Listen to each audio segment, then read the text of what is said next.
आए दिनों नए नए मानक स्थापित होते हैं। विशेषताओं से भरा हुआ यह चातुर्मास बहुत ही अच्छे तरीके से चल रहा है। साधु संतों के साथ होने का आनंद ही कुछ अलग है। दूर सुदूर से आने वाले भक्तों को भी एक साथ 125 साधुओं के दर्शनों का लाभ मिलता है, साथ साथ तीर्थ वंदना का लाभ मिलता है, अभिषेक पूजा आराधना का भी लाभ भी प्राप्त करते।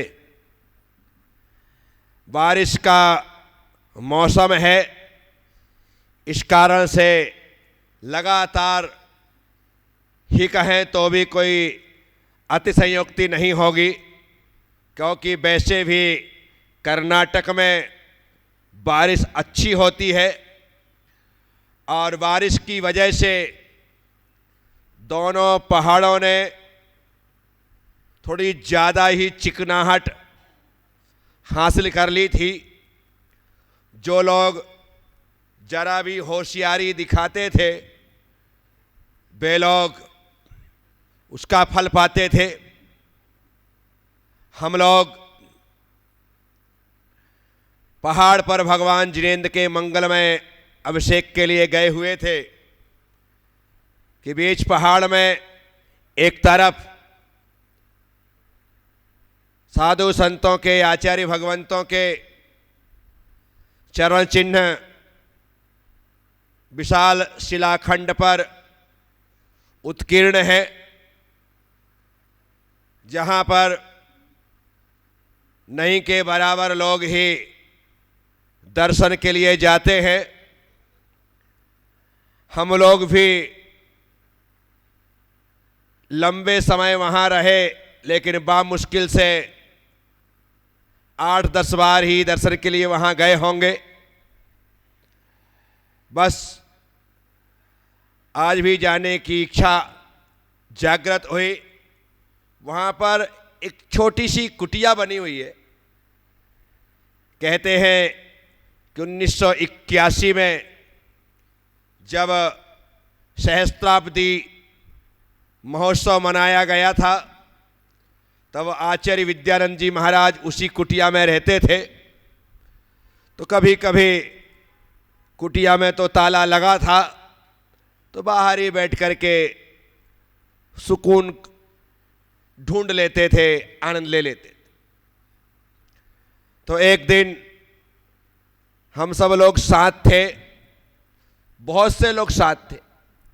अभिषेक भगवान का करके आए थे, मेरे ख्याल से 15 अगस्त का ही दिन था, और भगवान का अभिषेक करके हम लौटे थे। तो मन में आया कि चलो क्यों ना उन चरणों का भी अभिषेक कर लेते हैं, दर्शन कर लेते। अब लगातार पिछले लंबे समय से ऊपर से पानी की धार बहती थी और तकरीबन 5-7 फुट उसने अपना स्थान घेर रखा था, और लगातार पानी आने से उसमें शैवाल काई लग चुकी थी। सभी लोग इस तरफ से उस तरफ जा रहे थे। सभी की किस्मत खराब नहीं होती, जिसकी अच्छी होती है वो काई में पैर रख करके भी पार हो जाता है। ऐसे बहुत सारे लोग पार हुए, परंतु फिसलन थी, कई लोग फिसलते फिसलते बचे। तो मुझसे कहा कि गुरुदेव संभल करके आना। मैंने कहा ठीक है। मैं संभल करके चलने लगा तो दाहोद निवासी शाम ने कहा कि गुरुदेव मैं आपका हाथ पकड़ लेता हूं।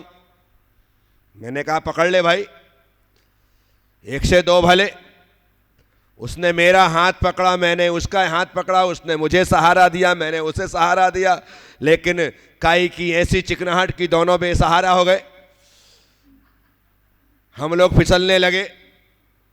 फिसलने लगे तो हमारे सोनू भाई ने दूर से देखा और आवाज़ लगाई कि चिंता मत करो गुरुदेव, मैं आया, महाराज जी मैं आया।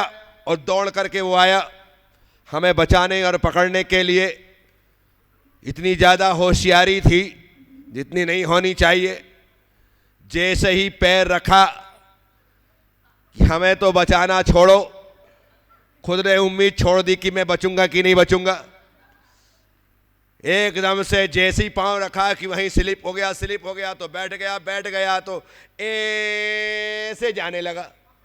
उसने तो आंख बंद करके सोच लिया कि अब तो सीधे नीचे ही मिलेंगे। और चला, किस्मत अच्छी थी कि उसी पानी वाले स्थान पर नीचे कुछ पत्थर पड़े थे, पत्थर से भाई साहब अटक गए तो नीचे जाने से बच गए। अब यहाँ पर तो ये दृश्य चल रहा है सोनू का। यहाँ पर हम लोग बिल्कुल फिसलने की स्थिति में है कि अब गए कि कब गए, लेकिन दो हैं तो संभले हुए हैं, लेकिन ना उस तरफ जाते बन रहा ना इस तरफ आते बन रहा है। हम लोगों की ऐसी स्थिति देख करके अपना भीम, बाहुबली कह दो, विनस विलाला, उसको तो कोई असर ही नहीं पड़ता है। छलांग लगा के उस तरफ चला जाए 7 कदम, एकदम से आया, हाथ यूं तरीके से पकड़े, उसको कुछ भी असर नहीं हुआ। बढ़िया तरीके से हमें उस पार करवाया और हम उस तरफ पहुंच गए। सोनू की फिल्म बन गई। लेकिन सब लोग सावचेत हो गए कि भाई जरा भी गलती नहीं करना है, इसे मजाक में नहीं लेना है, अन्यथा फिसलने में और नीचे पहुंचने में देरी नहीं लगेगी। वहाँ पर जाकर के अभिषेक आदि हमने किया, चरण वंदना की, गंधोदक लगाया, बहुत आनंद लिए।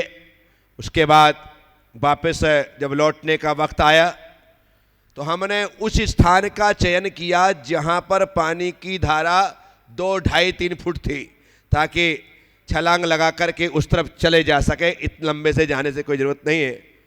और हम लोग उस तरफ पहुंच गए, बहुत अच्छे तरीके से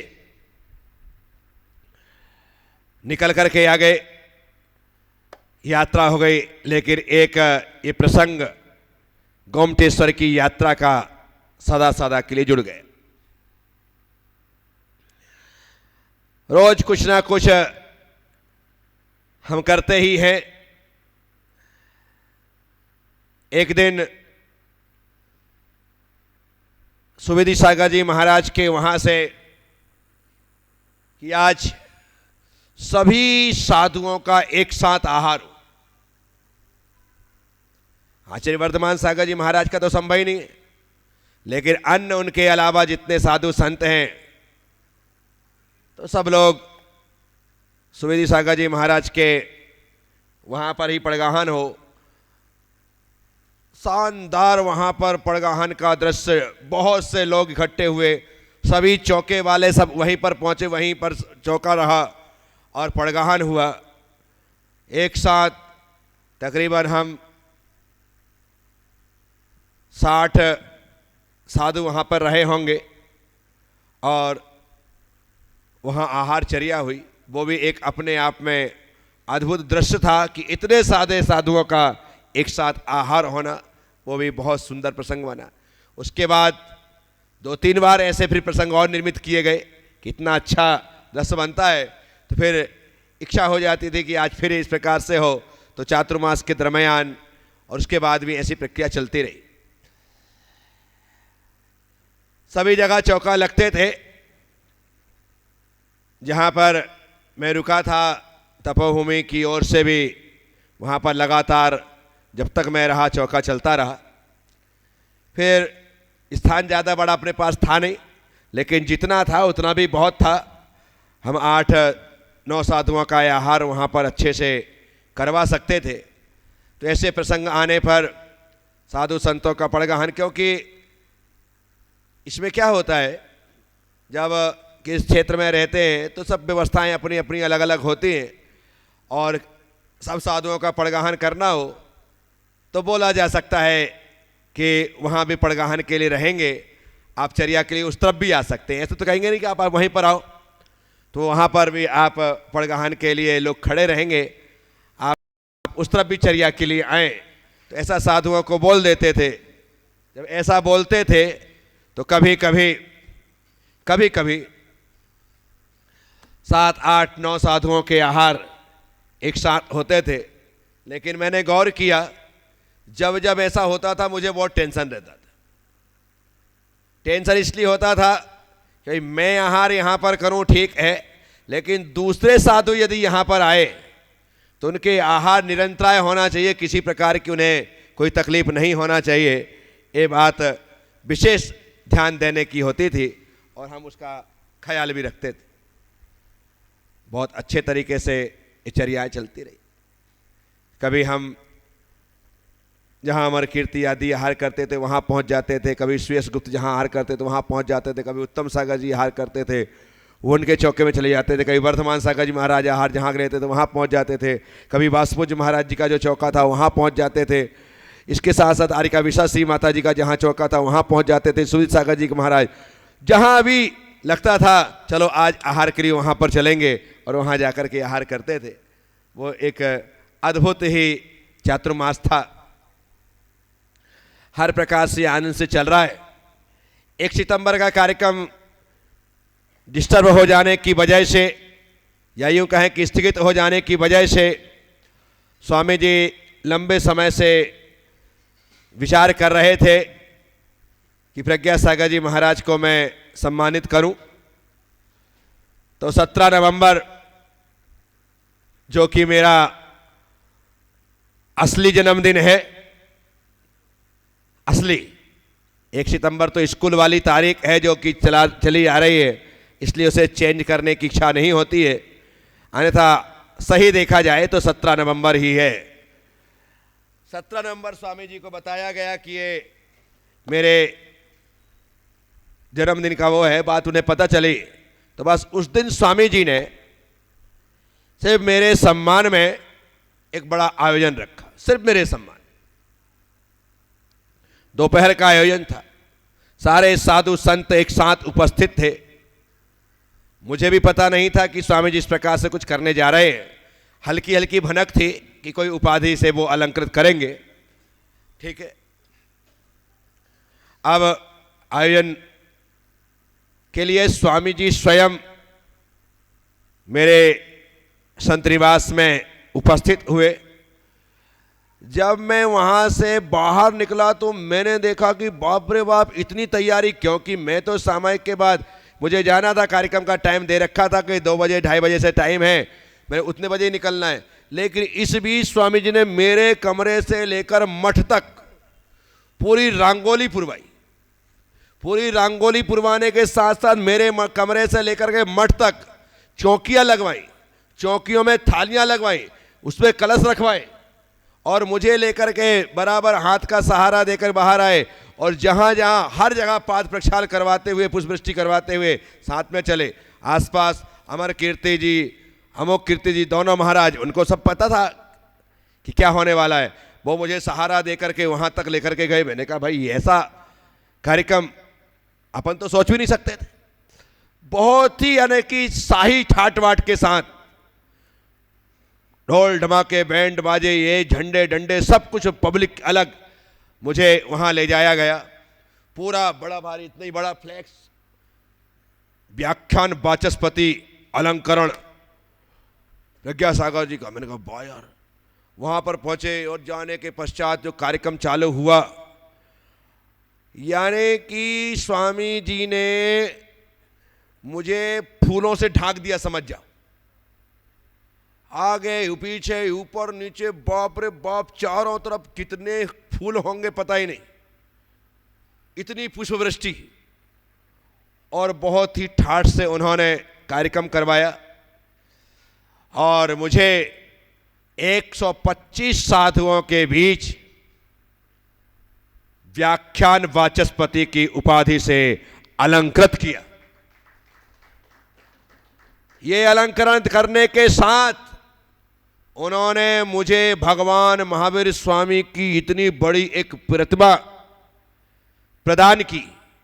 सिर्फ यह बोल करके कि प्रज्ञा सागर जी आप महावीर तपोभूमि प्रणेता हैं, मैं भगवान महावीर स्वामी की यह प्रतिमाएं आपको प्रदान करता हूं। और उन्होंने इतनी खुशी, वो भगवान मेरे हाथ में आए, अभी भी मेरे कमरे के अंदर इतने भारी कि पूछो मत, लेकिन तकरीबन 13 इंच के भगवान, 9 इंच के और 11 इंच के उठाने, 11 इंच के होंगे वो भगवान। लेकिन लेने के बाद मुझे लगा कि स्वामी जी आप आज आपने मुझे सर्वश्रेष्ठ उपहार दिया है, कि भगवान यदि उपहार में मिल जाए तो अब भगवान बनने में देरी लगने वाली नहीं है। आपने वह उपहार मुझे दे दिया है और मैं बड़ा प्रसन्न हुआ। बहुत शानदार कार्यक्रम हुआ, साधु संतों ने अपने उद्बोधन दिए, स्वामी जी ने उद्बोधन दिए और व्याख्यान वाचस्पति की, यानी कि मुझे लगता नहीं है, बहुत सी उपाधियां स्वामी जी ने साधुओं को दी, अमर कीर्ति, अमोघ कीर्ति को भी दी, वर्धमान सागर जी आदि सब लोगों को दी, लेकिन सिर्फ मेरी ऐसी उपाधि है, सुबोधि सागर जी को भी दी, मेरी उपाधि है जो कि बराबर तरीके से मेरे नाम के साथ सदा जुड़ गई। बाकी लोगों को तो लगता ही नहीं है कि उपाधि आगे पीछे लगाने जैसे भी है, नहीं लगाते, लेकिन अपने साथ जुड़ गई। व्याख्यान वाचस्पति, तो वो स्वामी जी ने बड़े सम्मान के साथ वह उपाधि से अलंकृत किया। चातुर्मास पूर्ण हो चुका है और गुल्लिका अज्जी की मैंने एक मूर्ति जयपुर से बनवा करके मंगवा रखी है, कलशयुक्त, वह स्वामी जी को देने के लिए, क्योंकि उन्हें पसंद आई थी। तो जो मुख्य कलश था वो तो मैंने नवीन को दे दिया, जो 4 कलश थे उनके पुण्यार्जकों को दे दिया, जो चरण थे वो उनके लाभार्थियों को दे दिया, सब लेके चले गए। अब एक दिन मैंने स्वामी जी को कलश देने का निर्णय किया और बहुत ही अच्छे प्रसंग के साथ स्वामी जी को वह गुल्लिका अज्जी युक्त कलश प्रदान किया, जिसे ग्रहण करके स्वामी जी बहुत प्रसन्न हुए और उस कलश को अपने मठ में उन्होंने सदा के लिए स्थापित कर दिया। स्थापित गिफ्ट वही अच्छा है जो लेने वाले को आनंद दे, खुशियां दे, और उन्हें वह खुशियां मिली। इसके साथ हमारे अमोघ कीर्ति जी महाराज ने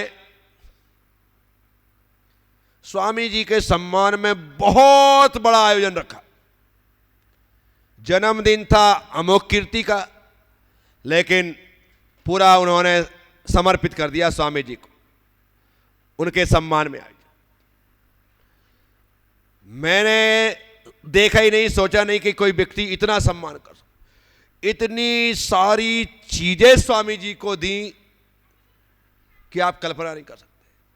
छत्र, सिंहासन, चरण पादुकाएं, यानी वो है, अरे क्या गिनाऊं मैं, और सब चांदी का ऐसा सामान उन्होंने प्रदान किया, सब बंबई से बन करके आया।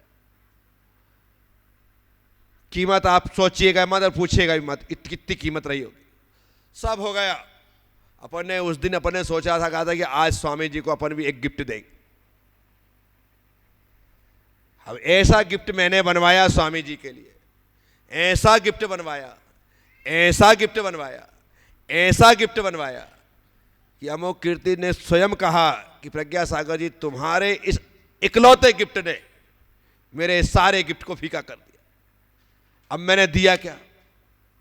स्वामी जी के गुरु जी की फोटो ऐसी विशालतम शानदार तरीके से जो नीचे कलिकुट में लगी ना, उसी की बनवा करके इंदौर से मंगवाई, ऐसी तरीके, बोले उनको दिया।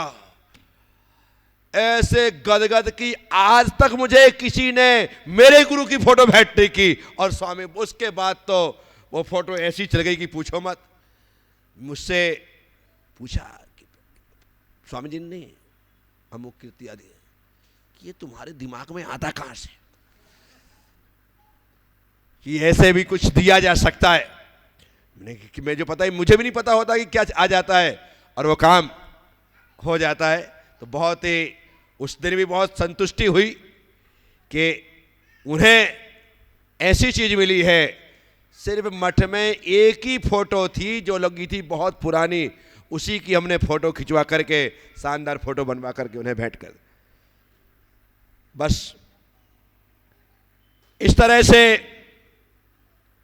गोमटेश्वर चातुर्मास ऐतिहासिकता के साथ संपन्न हो गया। वो तो पहले दे दिया बेटा, बता दिया, हो गया वो।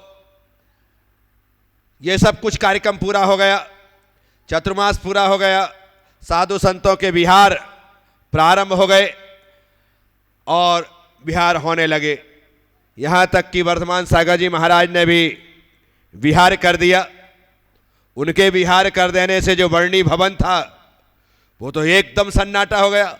इतना विशाल संघ चला जाए, अब बचे क्या? कुछ भी नहीं, खाली। वहां जाओ, उस तरफ जाओ तो खालीपन लगे। बासपुर जी की समाधि हो ही चुकी थी, पंचकल्याणक सागर महाराज भी विहार कर गए थे, उर्जन सागर जी महाराज भी निकल गए, वर्धमान सागर जी भी चले गए, बचे थे हम सुबुद्धि सागर जी महाराज, क्योंकि सुबुद्धि सागर जी महाराज के वहाँ पर समाधि चल रही थी। हमारे अहमदाबाद वाली एक माता जी है, उनकी दीक्षा ली थी उन्होंने और उनकी समाधि हो रही थी। उस समाधि में भी हम लोग जाते थे, वो करते थे। बाद में जब महाराज विहार कर गए तो माता जी को यहीं पर ले आए थे समाधि स्थल, बरनी भवन में। यहीं पर सुबुद्धि सागर महाराज भी आ गए थे और यहीं पर समाधि चलने लगी। नहीं, सुबुद्धि सागर जी विहार कर गए थे मेरे ख्याल से। फिर माता जी, वो योग्यमती माता जी बची थी, ऐसा कुछ था, ऐसा ही था ना? हाँ हाँ, सुबुद्धि सागर चले गए थे, सोयोग्यमती जी को फिर यहाँ ले आए। तो ऐसा वो चल रहा था। अब हम ही थे यहाँ पर सिर्फ इसलिए क्योंकि हमारे गुरुदेव 1 जनवरी के लिए यहाँ पर आने वाले थे। 1 जनवरी के लिए आने वाले थे क्योंकि विशेष बुलाया गया था, तो गुरुदेव आने वाले थे। 1 जनवरी का कार्यक्रम था, तो गुरुदेव आए, उनकी शानदार आगवानी की।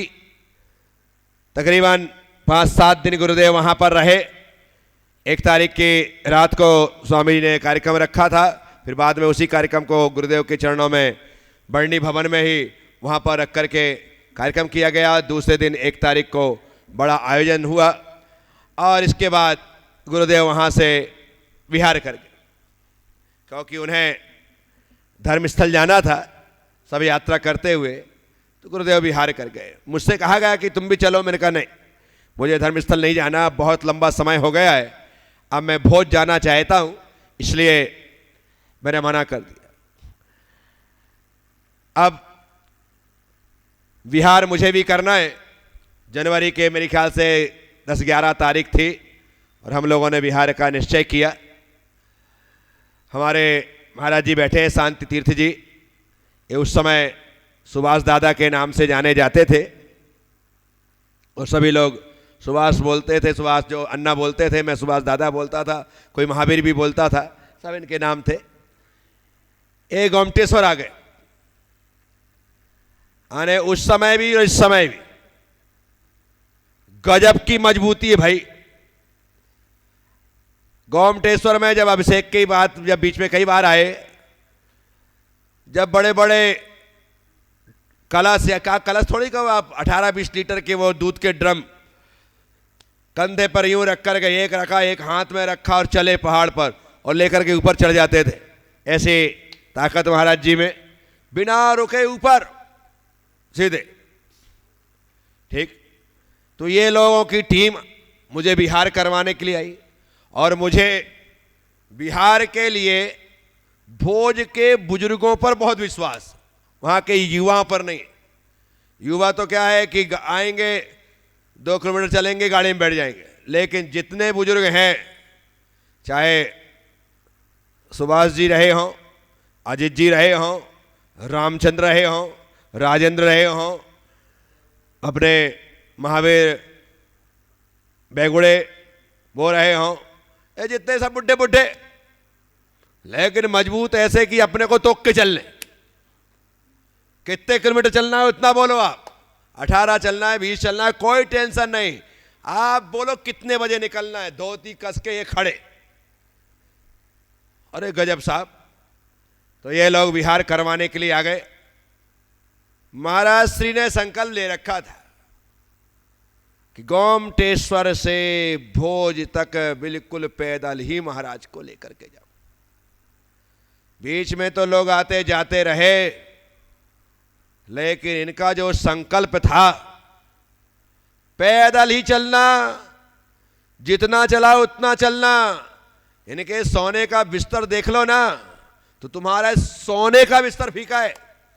सोनू तो कई बार कहता है कि यार ये बिस्तर बढ़िया, बोरा फट्टी बारदान वाला, उसमें अपना उनने सब कुछ रखा रखाया, कैसी भी सर्दी गर्मी कुछ भी हो, कहीं भी बिछाओ तो गंदा ना हो, कोई देख ले तो लेने का मन नहीं करेगा, इसमें कौन सोएगा। इनका और अजीत का दोनों का एक साथ कहीं भी कैसे भी स्थान पर इनने मना नहीं किया। अब भोज वालों की सबसे बड़ी विशेषता, जब लोग आते थे तो जितने लोग होते थे उतने लोगों से ज्यादा लोगों का खाना लाते थे, ऐसा बांध बांध करके इकट्ठे। ये खोल, अरे बाप रे बाप, इतना लाया होगा इन लोगों ने, अकल्पनीय, खत्म ही ना हो। ये आया बोल आया, वो आया बोल आया, बांध बांध करके इकट्ठा ले लेकर के आते थे, हर घर से आता था। ये तारीफ के काबिल काम, ये सर्वत्र नहीं होता है। आकर के लोग पूछ तो लेते हैं कि यहाँ खाने की व्यवस्था है कि नहीं है, लेकिन ये लोग कहते कोई खाने वाला है या नहीं है। तो हम लेकर के आए, हमारे साथ 4 लोग 8 लोग और खा लो।